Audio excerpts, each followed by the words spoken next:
I just think back to, I was a little girl. I was 9 years old, and we went to a really small country church, and we needed an organist, and no one in the church wanted to do it.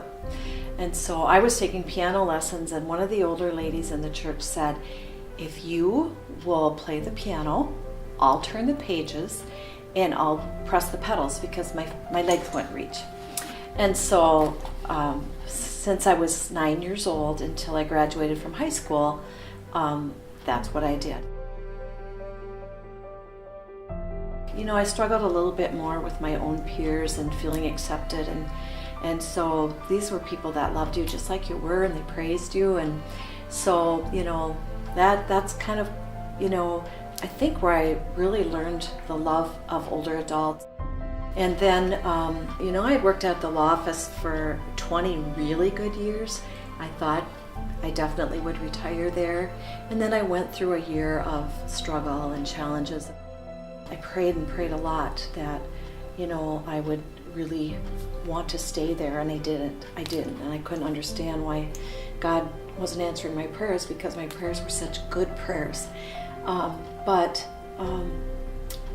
you know, it just didn't work out, and I changed, decided to leave that job. My husband said, you know, you spend a lot of time at your work, and so you have to be happy.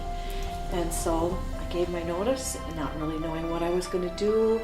And my daughter came home from college, and she said, you know, what are you going to do? And I said, you know, I don't know, Erica. And then I mentioned something about seniors, and she said, I wonder how many times over the years I've heard you said, if you could do anything you wanted to do, you'd work with seniors. And honestly, it was like a light bulb moment. It took me right back to Evie and Phyllis and those things that I did for them. Hi, Muriel. Hi. How are you? Look, I brought you a treat. I brought you some cookies. Oh my goodness, thank you. I love cookies. I I never know. turn them down. Oh, I know, never I turn don't them down. either. Come on in.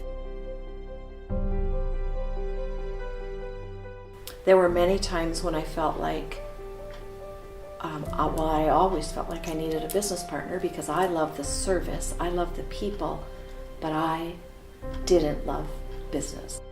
I just kept saying to my husband, I need a partner, I need a partner.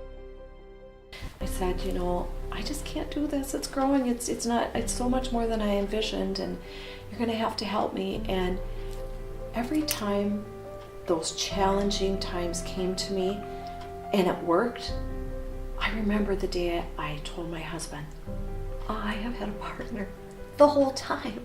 I've been giving it to God, and he's answered the prayer. He knows that, you know, we are his hands and his heart, and he has allowed us to really service people.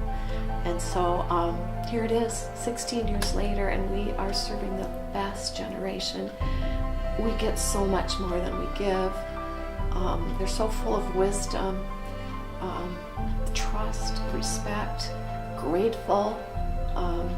You know, it's so wonderful when you can match a caregiver to the right client, and they look forward to them coming to the door. It's like we've kind of grown one step at a time, and our caregivers has just been amazing.